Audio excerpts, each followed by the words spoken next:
होता है जो अपने हिस्से का टाइम था उसमें ये काम किया मैंने, लिखने पढ़ने का या बाहर निकलने का। मैंने सबसे पहले कविताओं में ही हाथ आजमाया। पता नहीं पहाड़ माँ सा है या पहाड़ सी है माँ, भला कोई कैसे बचा पाएगा पत्थर में तब्दील होती अहिल्या को। अधखाए किसी पृष्ठ पर बची उपेक्षित कविता को उसने बिटिया कहा। इसमें मैम एक कहानी है दंडिका का डर।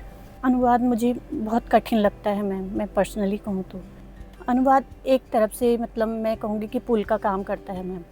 नाटक लिखने की प्रेरणा मिली क्योंकि स्त्रियों के साथ अत्याचार तो हो ही रहे हैं, शुरू से ही होता शुरू से ही होते हैं, अभी भी स्थिति बदली नहीं है। चूल्हे की आंच में भी ख्वाब जलने नहीं देती, ये वो चिरैया है जो अपने शब्दों से हर रोज नई दुनिया गढ़ लेती। नमस्कार, लेखक और लेखनी सीरीज में आप सभी का बहुत स्वागत है। जिंदगी की भागदौड़ के बीच में हम कई सपने होते हैं जिन्हें पीछे छोड़ देते हैं, लेकिन कुछ लोग अपने जुनून से उन सपनों को फिर से जी लेते हैं। आज हम एक ऐसी ही लेखिका से आपको मिलवाएंगे जिन्होंने एक समर्पित गृहिणी होने के साथ साथ अपनी लेखनी से भावनाओं और अनुभवों को शब्दों में पिरोया और अपनी कलम से एक नई दुनिया रची। हमारे साथ हैं प्रसिद्ध लेखिका कांता घिल्डियाल जी। तो बहुत बहुत स्वागत है मैम आपका हमारे इस खास कार्यक्रम में। शुक्रिया मैम, लेखक और लेखनी कार्यक्रम में आमंत्रित करने के लिए आपका बहुत बहुत धन्यवाद। मैम आप गृहिणी हैं। हाँ जी। और गृहिणी के लिए चैलेंजेस ज़्यादा होते हैं जब वो किसी और क्षेत्र में काम करने के लिए अपना कदम बढ़ाती है। आपने लेखन के क्षेत्र को चुना, कैसे आपका ये सफ़र शुरू हुआ? आपको बचपन से शौक था लिखने का या आपको प्रेरणा किससे मिली कि मुझे अब लिखना चाहिए? मुझे शौक तो बचपन से था पढ़ने लिखने का, लिखा भी मैंने, लेकिन कभी सहेज नहीं पाई क्योंकि इतनी एक तो समझ नहीं थी, ऊपर से घर का माहौल भी ऐसा नहीं था या कोई बताने वाला भी नहीं था कि ये चीज़ें बाद में काम आएंगी। मैम ये मैंने लिखा जब ये फेसबुक पे आईडी बनाई तो उसके बाद लिखना शुरू किया मैंने और फिर गोष्ठियों में आना जाना हुआ। मैं धात संस्था से जुड़ी तो उसकी अलग अलग विंग्स हैं, तो मैं साहित्यिक विंग से जुड़ी हुई हूँ, तो उसमें जैसे गोष्ठियों में आना जाना होता था तो फिर लिखती थी। फिर पुराना थोड़ा बहुत जो था वो भी मिला, तो धीरे धीरे फिर ये यात्रा शुरू हुई। तो आपको किससे प्रेरणा मिली? कोई आपके मेंटोर, कोई आपको लगा किसी को देख के कि नहीं मुझे भी इनकी तरह काम करना चाहिए? ऐसी तो बहुत है मैम, क्योंकि मैंने बताया जैसे कि मुझे पढ़ने लिखने का शौक़ है, तो मैं पढ़ती थी लोगों को और फिर जो देखती भी थी कविता कहानी वगैरह ये गोष्ठियों में सुनती थी, तो तब मन किया कि मैं भी लिखूं। तो कब से आपने लिखना शुरू किया फिर? लिखना तो तभी से, ईयर तो 2015-16 से शायद। चलिए बहुत अच्छा। और फिर चैलेंजेस क्योंकि होते ही हैं काफ़ी, जब हम फैमिली भी देखते हैं और फिर लिखना, क्योंकि उसके लिए एक अलग माइंडसेट चाहिए लिखने के लिए, तो वो किस तरह से मैनेज किया आपने? क्या क्या चैलेंजेस लगे आपको? चैलेंजेस तो मैम काफ़ी होते हैं क्योंकि हमें बच्चों की घर की पूरी रिस्पॉन्सिबिलिटी निभानी पड़ती है, तो इसमें ये होता है जो अपने हिस्से का टाइम था उसमें ये काम किया मैंने, लिखने पढ़ने का या बाहर निकलने का। घर से बाहर निकलने के लिए हमें कोई माध्यम चाहिए जी, तो वो जो अपने हिस्से का टाइम था उसमें ही ये सब किया। और फिर सबसे पहले क्या लिखना शुरू किया? कविताएं, कहानियाँ या फिर उपन्यास? किस चीज़ में आपको ज़्यादा अच्छा लगता है लिखना? मैंने सबसे पहले कविताओं में ही हाथ आजमाया। कहानी भी लिखी हैं, थोड़ी बहुत हैं, अभी प्रकाशित नहीं हुई है। तो कविता संग्रह है मेरा एक, 2021 में आया है, मुट्ठी भर रंग नाम से। अच्छा, ये आपका मुट्ठी भर रंग? हाँ जी, हाँ जी, दिखा दीजिए। और इसमें किस तरह की कविताएं आपने लिखी हैं? इसमें मैंने लगभग सारे आयामों को छुआ है। सब कुछ मिलेगा इसमें आपको। प्रेम है, वात्सल्य है और स्त्री है, पहाड़ है, नदी है। तो कुछ आप हमें भी, हमारे दर्शकों को भी सुना दीजिए इसमें से, या जो आपका कोई फेवरेट सब्जेक्ट हो या आपकी कोई फेवरेट कविता हो जो आज भी आपके दिल को छूती हो। मेरा बचपन पहाड़ में बीता है और मेरे पहाड़ पर लिखना मुझे पसंद भी है। उसी में एक छोटी सी कविता आपके सम्मुख रखूँगी। बिल्कुल। पहाड़ के सीने में बर्फ़ बनकर छिपा होता है नदी की पीड़ का पानी। तभी तो बिन कहे वक्त बेवक्त उसकी देह से फूट पड़ते हैं अश्रुओं के सहस्र सोते। पता नहीं पहाड़ माँ सा है या पहाड़ सी है माँ। बहुत खूब। एक और कविता है, इसका शीर्षक है बिटिया। घर के किसी उदास कोने पर पड़ी दीमक लकी किताब थी माँ। अधखाए किसी पृष्ठ पर बची उपेक्षित कविता को उसने बिटिया कहा। पहाड़ पर ही एक और कविता रखूंगी। पहाड़ की स्त्री के जिस्म के हर हिस्से पर होती हैं कई कई आँखें, जिससे वो निबड़ अंधकार में भी बिना भटके और डरे पार कर लेती है कठिन मार्ग और सम्मुख खड़ी अनेकों बाधाएं। वो हजारों हजार कान रखकर सुनती है जंगल का महीन से महीन स्वर। उसे नहीं व्यापता कोई भय, क्योंकि वो जंगल को सिर्फ देखती भर नहीं बल्कि अपने भीतर की लय और गति में उसके सौंदर्य को आत्मसात कर मान लेती है उसे हर चुनौती के प्रति आगाह करता अपना हमसफर। बहुत खूब। तो मैम, आपने चैलेंजेस की जब हमने बात की तो आपने कभी ऐसा घर के आसपास का माहौल या ऐसा लगा कि अरे अब कहाँ बाहर जाके काम करोगी, क्या ये लिख रही हो, या कुछ इस तरह का कभी लगा आपको? किसी ने डिमोरलाइज किया हो आपको, कहा हो कि नहीं क्यों ये बेकार में अपना टाइम खराब कर रही हो, या कुछ इस तरह की चीज़ें जो हम समाज में अभी सुनते आ रहे हैं, कुछ इस तरह का लगा आपको कभी? हाँ जी, ऐसी बाधाएं तो काफ़ी आई हैं और आती भी हैं, लेकिन मेरा पढ़ना लिखना मेरा जुनून है तो मैं करती हूँ। फिर वो मैंने बताया कि वो सिर्फ मेरे हिस्से का टाइम है, इसमें ऐसा नहीं है कि मैं अपने परिवार को इग्नोर कर रही हूँ जी। केवल जो अपने हिस्से का टाइम है उसमें पढ़ना लिखना होता है। और आपने अनुवाद भी बहुत किए हैं हाँ जी। किताबों के, तो कुछ अनुवाद के बारे में जो आपकी किताबें हैं वो कौन कौन सी आई हैं और कुछ उनके बारे में बताइए। मैम वैसे तो मैंने वैश्विक कहानियों का अनुवाद किया है जो मुझे टच करती हैं या जिनसे हम रिलेट करते हैं जी। और 2 साल पहले मैंने हिमांशु जोशी जी का उपन्यास है, कालजयी उपन्यास है कगार की आग, तो इसका भी मैंने अनुवाद किया है गढ़वाली में। ये 20 BC नाम से इसका अनुवाद किया है। तो इसमें किस तरह की चीज़ें हैं? इसमें मैम स्त्री की कहानी है, एक जो हम अक्सर देखते हैं अपने आसपास। कहने को तो कह रहे हैं कि अब स्त्री मतलब पहले जैसी चीज़ें हैं पहले जैसी, तो किस तरह की चीज़ें आपने इसमें मेंशन की हैं 20 BC? पहले तो इसका अर्थ ही क्या है?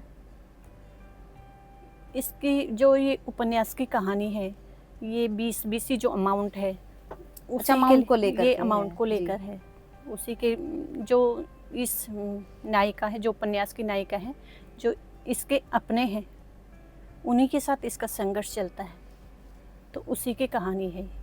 अच्छा, पहाड़ की कहानी है, पहाड़ की पहाड़ की महिलाओं स्त्री की। पर आधारित। हाँ। अच्छा, और आपका एक ये नया आई है किताब, अभी इसमें भी आपका ये गढ़वाली कहानियों का हिंदी अनुवाद किया है हाँ आपने। जी। इसमें मैं पढ़ रही थी कहीं, तो ये कई 100 सालों की कहानियां हैं जी। इसमें जिनका आपने अनुवाद किया है। जी। पन्नाल नाम से है।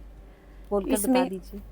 इसमें 100 साल पहले की कहानी से लेके अच्छा। जो आजकल भी लिख रहे हैं लोग, जी। वो कहानियाँ हैं इसमें। अच्छा, और कोई एक कहानी जो आपको लगता है कि इसमें बहुत अच्छी है और आपको फिलहाल लगता है कि ये मेरे दिल के भी करीब है, वो कोई कहानी का एक छोटा सा किस्सा कोई अगर आप हमें बताना चाहें?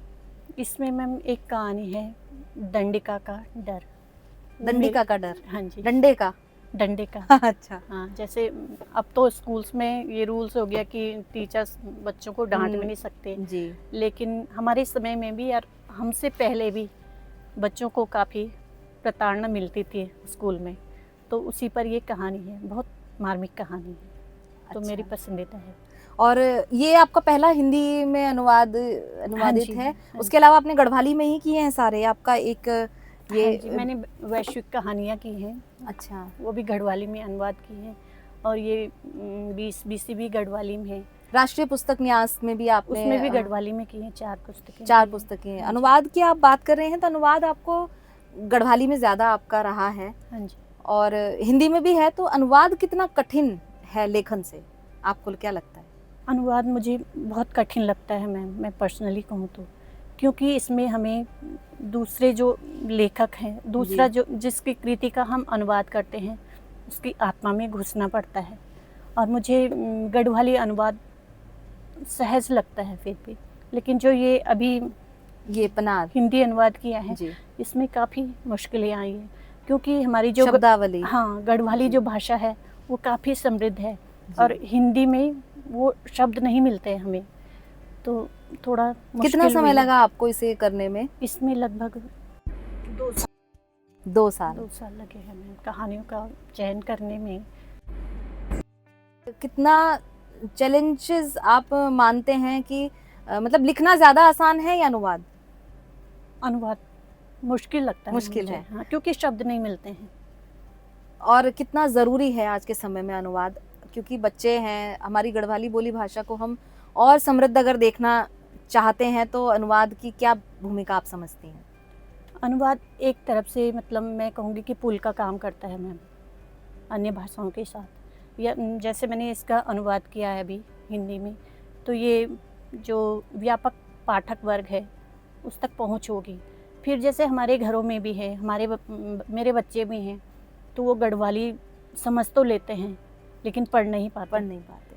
तो ऐसे अन्य लोग भी हैं जिनको जो चाहते हैं कि हम गढ़वाली पढ़ें या अपने फिर गड़बड़ हो।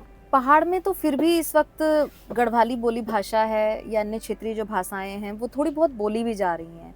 शहर में हम देखते हैं कि अब जो पहाड़ के लोग हैं अगर वो शहर में भी रह रहे हैं तो कम बोली जाती है या कई जगहों तो बोली ही नहीं जा रही है, तो इसको कैसे समृद्ध कर सकते हैं?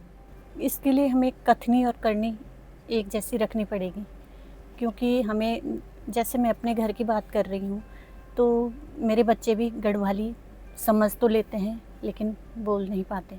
तो अब मैं कोशिश कर रही हूँ और उसी कोशिश में मेरा ये अनुवाद भी है कि मेरे बच्चे थोड़ा अपने पहाड़ को या गढ़वाल को समझ सकें, क्योंकि गढ़वाली वो पढ़ नहीं पाते हैं जी। तो जो ये अनुवाद है इसके माध्यम से वो गढ़वाल के बारे में जानेंगे, अपनी परंपराओं के बारे में जानेंगे। और खुद से भी हमें बोलना शुरू करना पड़ेगा, बिल्कुल तभी हो पाएगा। हाँ जी। कविताओं और अनुवाद के अलावा आपने नाटक भी लिखा है, वो जी। बहुत चर्चित भी रहा है और कई जगह उसका मंचन भी हो रहा है, द्रुपदा की लाज। जी। थोड़ा उसके बारे में बताइए। ये एक नृत्य नाटिका है और पांडवानी शैली में लिखी हुई है, तो इसका जगह जगह मंचन होता है उत्सव ग्रुप द्वारा, और अभी केदार कला मंच है रुद्रप्रयाग में। तो क्या उन्होंने इसमें चीज़ें आपने दिखाने की कोशिश की है? ये गीता प्रेस गोरखपुर की संक्षिप्त महाभारत नाम से एक किताब थी, तो उसका एक चैप्टर है, उससे ये मैंने देखा उसमें। पढ़ा हो और उससे मुझे ये नाटक लिखने की प्रेरणा मिली, क्योंकि स्त्रियों के साथ अत्याचार तो हो ही रहे शुरू हैं, से ही होता शुरू आ से रहा ही है। होते हैं, अभी भी स्थिति बदली नहीं है, तो इसलिए। तो इसका मंचन कई जगह होता आ हाँ रहा जी, है ना अभी तक हाँ भी? जी, हाँ जी। अच्छा, आपकी एक ये भी स्त्री द्वीप, ये भी आप इसमें लिख रही हैं अभी, या इसमें संपादन है आपका? हाँ जी, या इसमें क्या संपादक है? मंडल में हूँ मैं। अच्छा, तो ये अभी स्त्री विमर्श के लिए हमने ये पत्रिका शुरू की है। तो ये हिंदी में है? ये हिंदी में है और अच्छा। धात के फाउंडर हैं लोकेश नवानी जी, अच्छा अच्छा, उनके दिशा निर्देशन में ये पत्रिका शुरू की है अभी। शुरू हुई तो है। ये अभी इसका पहला अंक है, तो ये मूल रूप से स्त्री चेतना पर है। और अच्छा, और दूसरा इसमें जो है बहुत सारी महिलाएं हम देखते हैं, आपने शुरुआत की, प्रेरणा है आप लोगों के लिए। जो बहुत सारी महिलाएं हैं वो लिखना चाहती हैं, लिखती भी हैं, उनके जो भाव हैं वो अभी तक कागजों में ही कैद हैं, उनके लिए कोई संदेश? उनके लिए मैम ये पत्रिका उन्हीं के लिए है, जो ये पत्रिका के नाम से आपको स्त्री द्वीप जैसा इसका नाम है, तो स्त्रियों के भीतर अलग अलग द्वीप हैं, विचारों के, चेतना के। तो हम जैसे महानगरों में स्त्रियां हैं तो उनका फलक बहुत बड़ा है जी। तो जो हम ये आसपास ये कस्बों या छोटे शहरों की स्त्रियां हैं, ये पहाड़ की स्त्रियां हैं जिनके अंदर सृजन क्षमता है, जो लिख रही हैं, जी, लेकिन उनको कहीं नहीं मिल रहा है एक्सपोजर स्कोप। उतना नहीं मिल रहा है। जी, तो इसमें हम कोशिश उन्हीं कर रहे हैं कि उनको अपने साथ शामिल कर सकें। जी। तो बहुत बहुत धन्यवाद मैम हमारे साथ जुड़ने के धन्यवाद लिए। मैम। ये थी हमारे साथ कांता घिल्डियाल जी, और ऐसे ही और शख्सियतों के साथ आपसे जल्द फिर मुलाकात होगी। तब तक आप देखते रहिए अमर उजाला डिजिटल।